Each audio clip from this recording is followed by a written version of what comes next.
સુરતમાં શ્રી સમસ્ત વાટલિયા પ્રજાપતિ જ્ઞાતિ વિભાગ સુરત દ્વારા સ્નેહ મિલન આનંદ મેળો તથા રાસોત્સવનું આયોજન કરાયું હતું, જેમાં મોટી સંખ્યામાં સમાજના અગ્રણીઓ અને લોકો હાજર રહ્યા હતા. શ્રી સમસ્ત વાટલિયા પ્રજાપતિ જ્ઞાતિ વિભાગ સુરતના 25 થી 30,000 લોકો એકઠા થઈને સમાજના કાર્યક્રમમાં હાજરી આપીને આનંદ મેળાનો લાભ લીધો હતો.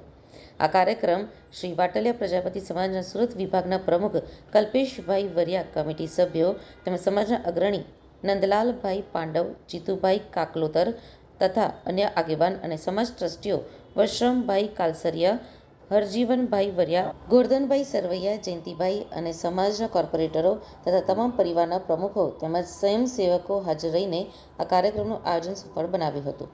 આ કાર્યક્રમનો હેતુ એવો હતો કે સમાજમાં એકતા બને અને દરેક સમાજની જેમ વાટલિયા પ્રજાપતિ સમાજ એકત્ર થઈને સમાજ મજબૂત બને એ હેતુસર આ કાર્યક્રમનું આયોજન કરાયું હતું. આપણું નામ ને આજે શું કાર્યક્રમ હતો? મારું નામ નરેન્દ્રભાઈ પાંડવ.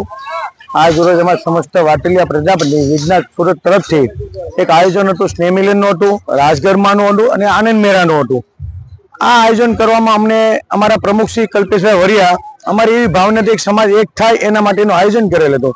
તો પરિસ્થિતિ જોતા એવું લાગ્યું કે અમને એવું લાગ્યું 5,000 જેટલું માણસ થશે આયોજનમાં. અત્યારે આયોજન એટલું સરસ ગયું કે લગભગ કમસે કમ 20,000 થી 25,000 માણસોએ આનો લાભ લીધો છે. આમાં બીજો અમને સમાજને ફાયદો એ થયો કે આજે જે સ્નેહ મિલન છે તો વડીલો બધા મુલાકાત થઈ. બાળકો છે તો આનંદ મેળાનો તો બાળકોએ લાભ લીધો, બહેનો હતા ત્યારે ગરબાનો લાભ લીધો. ખરેખર દરેક જણા બહુ ખુશ થયા. શ્રી સમસ્ત વાટલિયા પ્રજાપતિ જ્ઞાતિ સુરત વિભાગ પ્રમુખ છે કલ્પેશ વરિયા. આજે શું કાર્યક્રમ રાખવામાં આવ્યો હતો? આજે સમસ્ત વાટલિયા પ્રજાપતિ સુરત વિભાગ દ્વારા સ્નેહ મિલન, આનંદ મેળો સાથે સાથે રાસોત્સવ ત્રિવેણી સંગમનું આયોજન કરવામાં આવ્યું હતું. મહેમાનમાં કોણ કોણ ઉપસ્થિત હતા?